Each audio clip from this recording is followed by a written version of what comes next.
जब भी आप ब्रज में भ्रमण करने के लिए आओगे तो कान्हा जी की लीलाओं का ही आनंद लोगे, क्योंकि कान्हा की लीलाएं तो अनंत हैं। कहते हैं ना, हरि रूप अनंत हरि कथा अनंता। लेकिन जब भी आप भांडीर वन में प्रवेश करोगे, कवि शास्त्रों का अध्ययन करोगे या किसी के मुखार विंद से श्रवण करोगे तो ज्ञात होगा कि भांडीर वन में एकमात्र लीला नहीं है, यहाँ पे हमारी 14 लीलाओं का उल्लेख है। प्रथम लीला श्री जी के विवाह की मानी जाती है, लेकिन सबसे बड़ा ग्रंथ श्रीमद् भागवत जी को माना जाता है। आपने उसका अध्ययन श्रवण किया हो तो राधा रानी का नाम उसमें आता है, नहीं आता? श्रीमद् भागवत में नहीं आता। नहीं आता, बिल्कुल नहीं आता, क्योंकि सुखदेव जी राधा रानी को परम गुरु मानते थे। जब राधा रानी का नाम ही श्रीमद् भागवत जी में नहीं दिया तो विवाह का उल्लेख कैसे हो सकता है?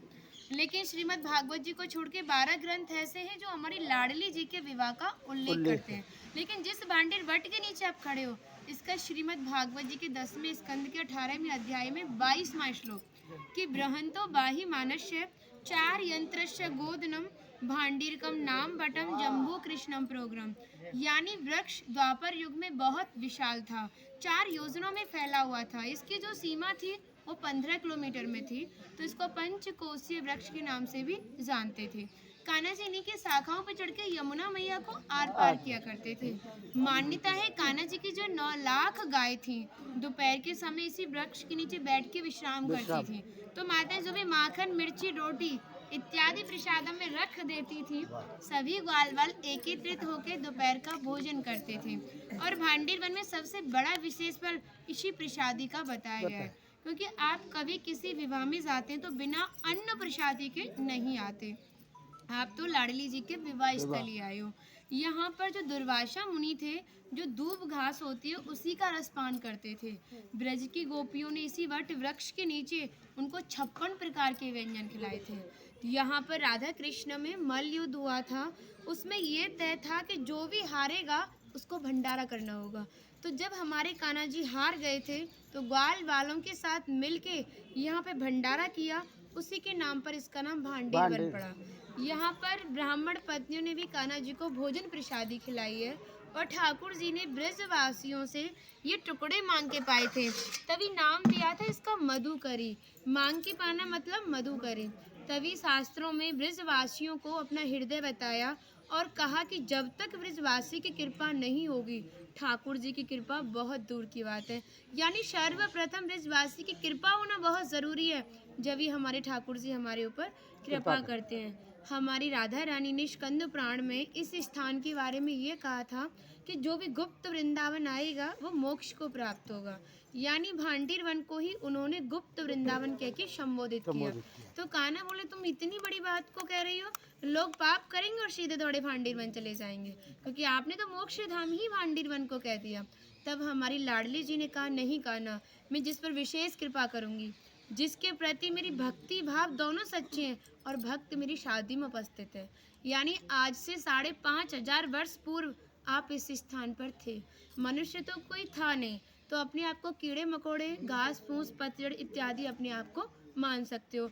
जो भक्त उनकी शादी में उपस्थित था वो भक्त कई बार वृंदावन आएगा, जब जाके गुप्त वृंदावन आएगा, और डायरेक्टली नहीं, किसी ना किसी के माध्यम से।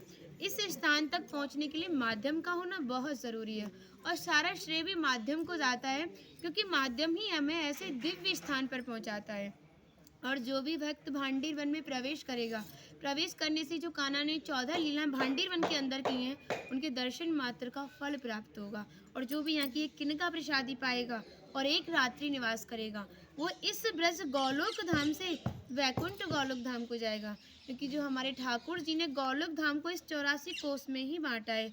आप यहाँ पे जो भी दर्शन करोगे वो प्रकृति की देन के हिसाब से और मानव निर्मित दर्शन है, लेकिन आप गौलोक धाम में जो भी दर्शन करोगे वो ठाकुर जी के हिसाब से हैं। जैसे गर्ग संहिता के 6वें अध्याय का नाम है गौलोक खंड, आप उसका अध्ययन करोगे तो भांडीर वट का एक दिव्य वर्णन का अध्ययन करोगे। कहते हैं गौलोक धाम में ब्रजा नदी के किनारे भांडीर वट है, यानी यमुना मैया का नाम ही गौलोक धाम में ब्रजा है। तो यहाँ पर भी आप एक भांडीर वट के दर्शन कर रहे हो। कहते हैं लोकनाथ प्रभु जी ने कहा है कि अगर भक्त इस भांडीर वट का दर्शन कर ले, दर्शन मात्र से, स्पर्श की तो बात बहुत दूर की बात है, दर्शन मात्र से ही उसे दोबारा गर्भ में जाना नहीं पड़ता।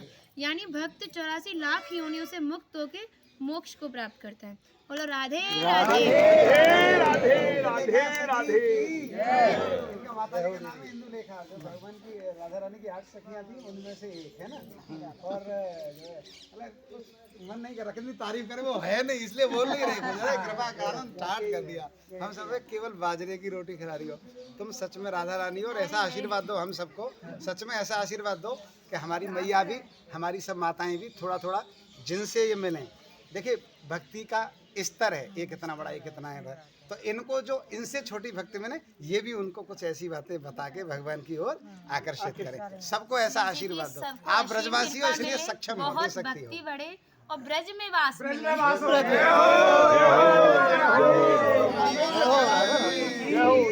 से पहले कह दिया आपने।